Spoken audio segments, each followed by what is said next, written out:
right, guys, we are going to get started with chapter 9. Paul let go of Nate and stepped back. His smile had fallen away. Now his expression was almost angry, like Nate had hurt him somehow. I sent you at least 10 letters, Paul said. I rode a wagon for 2 days to get to your uncle's house, and then when I got there, he told me you wouldn't see me. He slammed the door right in my face. Nate stood there in shock. Storch was a lying, evil rat. He'd make Nate believe that his only friend in the world had forgotten all about him. Tears burned Nate's eyes. I didn't know, he said, barely choking out the words. Paul looked surprised at first, but his eyes drifted down to Nate's neck, which still hurt from Storch's strangling attack. Paul's face turned white. Where did you get those bruises? He asked. Did he?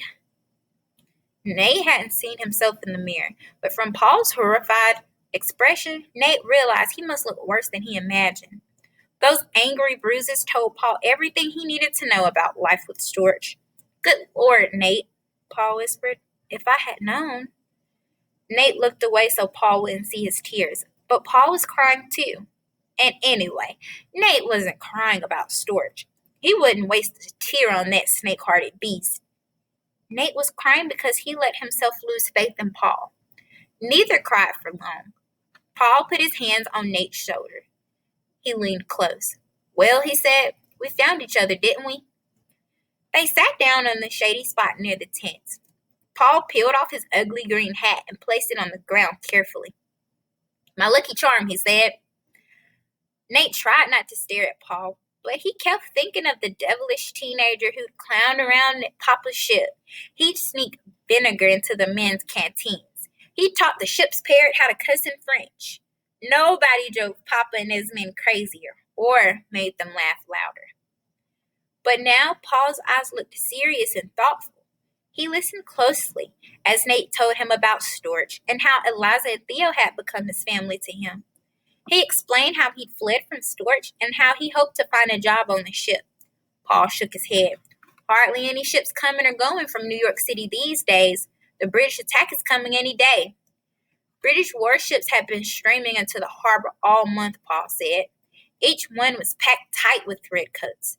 There were hundreds of ships here already and tens of thousands of soldiers. The ships were anchored about 8 miles from here off Staten Island. Those 2 warships today gave us just a hint of what's to come, Paul said. They just wanted to give us a little scare and catch us by surprise. Next time, we'll be ready. Paul told Nate that he'd been in the Army for more than 18 months and stationed here in New York City since May. Before that, he'd been living with his family on his farm in northern Connecticut. I figured you'd come back to sea, Nate said. Paul shook his head, and a shadow passed across Paul's face. I couldn't even look at the ocean, not after. Nate finished the sentence in his mind after we lost Papa. He and Nate were quiet for a moment, and then Paul went on. He told Nate about how his life on the farm was and how he loved being with his parents, but had nearly gone crazy from boredom. The chickens never laugh at my jokes, he said. Paul wanted an adventure. He thought about heading out west to Ohio. But then in April of 1775, everything changed. That was when the first battle broke out between the British and the American troops in around Massachusetts towns of Lexington and Concord. The Revolutionary War had begun. Within a week, Paul had joined the fight. I had no idea what it meant to be a soldier, Paul said. The first time I fired a musket, I almost blew my hand off.